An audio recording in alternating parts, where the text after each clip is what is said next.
Olá, irmãos, tudo bem? Vamos analisar agora uma aparente contradição nas Escrituras, que gerou uma dúvida cabível, compreensível, aceitável na mente de algum irmão.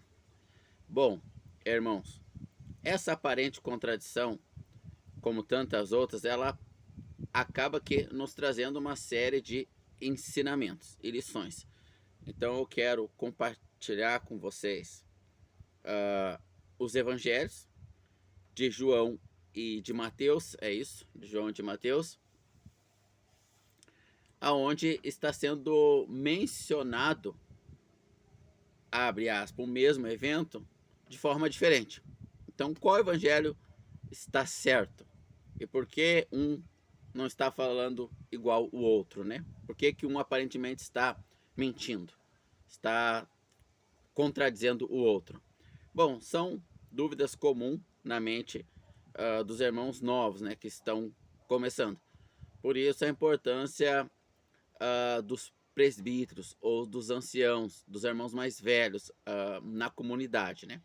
Mas o mais velho está em dedicação ao Senhor e não necessariamente em tempo de salvação.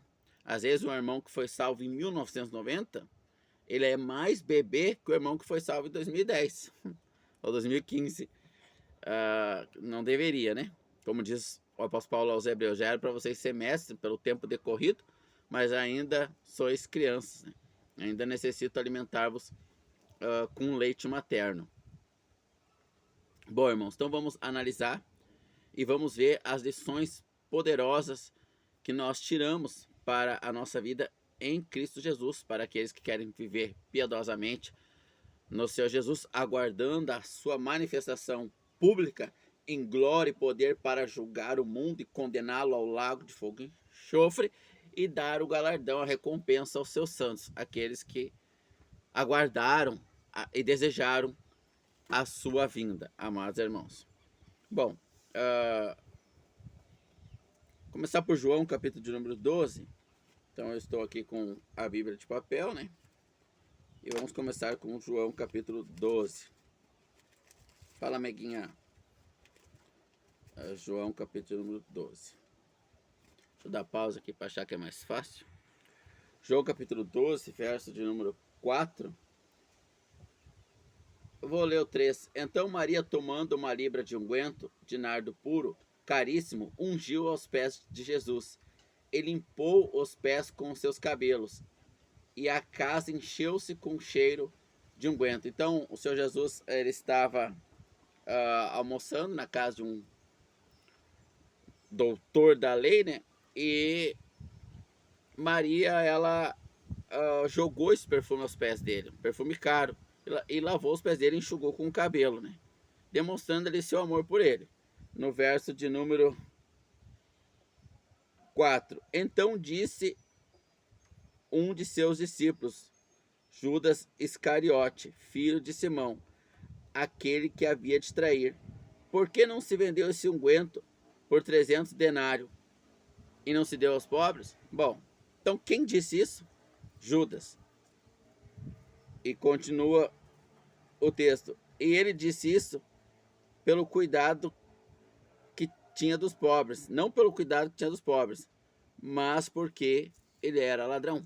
Então Judas, ele questionou com os outros discípulos, né? Por que ela se fez isso? Podia dar esse dinheiro aos pobres, mas não porque ele tinha cuidado dos pobres, que era ladrão. Bom, agora nós vamos em Mateus, capítulo 16, se eu não me engano. Deixa eu abrir lá, dá pausa. Mateus 16, não, 26, Mateus capítulo 16, verso 7. E aproximou-se dele uma mulher com um vaso de alabastro, com um unguento muito precioso, e derramou sobre a cabeça, estando ele reclinado à mesa. Mas vendo isso, seus discípulos indignaram-se, dizendo: qual é o propósito desse desperdício? Pois esse unguento podia ter sido vendido e dado aos pobres. Veja, lá em João, Judas disse: por que desse desperdício? Que Maria teria feito ao derramar o perfume aos pés de Jesus. Mas aqui não é Judas, aqui diz que foi os seus discípulos. Deixa eu ler de novo aqui, né? Verso 7. Aproximou-se dele uma mulher com um vaso de alabastro com unguento muito precioso e derramou sobre seus pés, reclinando-se sobre a mesa. Mas vendo isso, seus discípulos indagaram, dizendo: qual é o propósito desse desperdício? Veja, foi os discípulos ou foi Judas que falou? Bom, irmãos, não há aqui contradição. Você vê que em Mateus não cita quem foi a pessoa. Não está dizendo quem foi, diz uma mulher. Aqui no verso 7, né? Aproximou-se dele uma mulher. Mas lá em João fala da mulher. Porque lá o objetivo era um, aqui o objetivo é outro.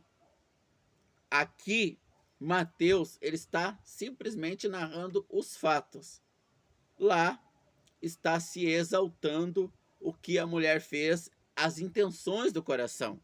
Aqui está se narrando um fato ocular. Se a gente pegar Mateus capítulo de número 1, vamos lá, Mateus capítulo de número 1. O livro da geração de Jesus Cristo, filho de Davi, filho de Abraão. Abraão gerou Isaac. Nós vamos ter toda a genealogia até chegar ao Senhor Jesus, porque Mateus está narrando os fatos acontecidos. E Lucas ele vai dar mais detalhe aos acontecimentos, que se pode ver, testemunhar, ser testemunho ocular. Já João ele está trazendo as intenções ali do coração para desmembrar o corpo e achar a causa do problema. Bom, quando nós temos em Mateus dizendo que os discípulos falaram porque não deu esse dinheiro aos pobres, e nós temos em João um discípulo nominado, o qual tenha falado isso, isso tem um nome na gramática, não é variação linguística, é variação de narrativa. Variação de narrativa, isso. O que ocorre, irmãos? Deixa eu dar um exemplo mais simples aqui. Que sol lindo se pondo ali, né? Criação, natureza, Senhor, muito, muito bela. Mas voltando ao exemplo aqui. Diagnosticou-se um problema celular. Então nós temos uma célula com um problema. Mas investigou-se aonde está esse problema e descobriu que está na membrana plasmática, né? Então não é nem no núcleo e nem na mitocôndria, é na membrana plasmática. Então vai se isolar aquele local e tentar sanar, resolver o problema. Então veja o risco da associação ao corpo. Todo o corpo foi associado ali. Os discípulos foram associados, porque eles consentiram ali. Eles foram associados à fala de Judas. Então Judas é o que fala, porque ele era ladrão. Mas os discípulos atentaram para aquela fala, acharam que ele estava certo. Por que eles achavam que ele estava certo? Porque eles estavam julgando o que eles estavam vendo e fizeram esse julgamento. Agora João, ele está mencionando a intenção daquele que fala, daquele que faz o julgamento. E eles não entenderam a preciosidade do que estava acontecendo ali, os discípulos. Por isso eles estão incluídos no corpo, no livro de Mateus. Então, nós vemos isso acontecer também, uma especificação do corpo, em 1 Coríntios capítulo 5, quando os irmãos vão lá e falam para o apóstolo Paulo: lá na nossa comunidade há um irmão que está dormindo com a madrasta. Então o apóstolo Paulo fala como ele vai mandar uma carta de volta, 1 Coríntios, capítulo número 5, como vós não estáis nem ao menos tristes com quem tal ato praticou, tirai do meio de vós. Tirai. Então, olha a importância da associação. Quando estamos associados, irmãos, nós carregamos aquele nome. Nós carregamos aquele conjunto de expectativas e regras. Quando Judas fala ali, porque ele era ladrão, que aquele dinheiro seria melhor ter dado aos pobres, mas na verdade ele queria ficar com aquele dinheiro. Quando aquele dinheiro caísse na oferta, ele queria tirar uma parte, roubar, e o Espírito Santo usa João para falar essa intenção. Mas quando os discípulos não têm esse conhecimento, porque ainda o relacionamento deles com o Senhor Jesus não os levou a esse tal, por isso muitas vezes eles eram censurados, eles estão associados a esse comportamento de Judas.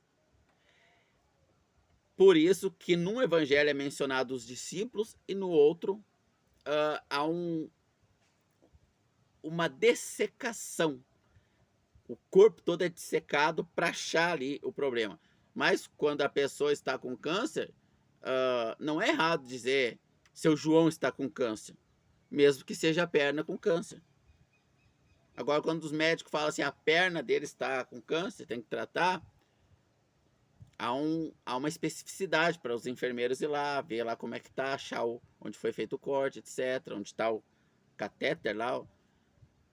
Então, um não anula a veracidade do outro, irmãos. Uma lição muito grande e base para a fé cristã, uma lição fundamental na doutrina apostólica, é o cuidado com a associação que nós temos com os nossos irmãos. Com quais irmãos nós nos reunimos? Com quais irmãos nós damos o nosso amém? Porque eles deram o amém para o que Judas falou. Então o apóstolo Paulo, em 1 Coríntios capítulo 5, ele fala: eu estou pasmado, como vocês nem ao menos ficais triste com quem tal ato cometeu, tirai do meio de vós. E no final do capítulo 5, ele vai dizer assim: eu já vos disse por carta, que com aquele que for avarento, idólatra, maldizente, fornicador, ele vai lá especificar as 7 características. Com o tal, nem ainda sequer comais à mesa. Então, o que nós aprendemos com essa dessecação aqui? Que havia um membro doente no corpo, esse membro ia trair o Senhor Jesus, mas todo o corpo foi colocado na associação. Por um tempo isso era possível, né? Mas não por muito tempo. Esse membro teria que ser tirado, e ele mesmo se retirou quando o Senhor Jesus disse: tu que irá me trair. Então nós aprendemos uma lição muito importante aqui, o cuidado com a associação. Com quais irmãos nós estamos associados. Tem um ditado que diz, né? Do mundo, mas cabe aqui: diga-me com quem anda, eu te direi quem é. Então muitas das vezes o corpo todo ele vai receber uma fama ruim por causa de um comportamento, de um ensinamento de um dos irmãos ali. Então, o fato de um evangelho dizer que foi Judas e de outro dizer que foi os discípulos, não anula um, não anula o outro. Apenas eles trazem narrativas conforme a perspectiva que o Espírito Santo quis ali apresentar, irmãos. E isso, até mesmo na nossa gramática aqui, isso é comum e é certo e está correto, irmãos. Então, não há contradições, mas eu trago para nós, irmãos, cuidarmos com quem nós estamos associados. Quais os irmãos nós congregamos, nós visitamos, nós temos comunhão, nós partimos o pão, nós membramos como igreja. Cuidado, irmãos. Cuidado, porque a gente pode estar sendo visto como aquele que não discerne o julgamento do Senhor Jesus. Porque o julgamento de Judas, a qual alguns discípulos deram amém, por isso que foram associados, não era e não foi o julgamento do nosso Senhor Jesus Cristo. Então a gente tem que cuidar em qual corpo a gente está associado, irmãos. Se um corpo fere a doutrina dos apóstolos, nós temos que nos desassociar deste corpo. Fica aí, então, essa lição do Espírito Santo para nós. Nós vamos continuar com os nossos vídeos sobre o presbitério, irmãos, para edificação, administração, consolo, edificação do corpo do nosso Senhor Jesus Cristo.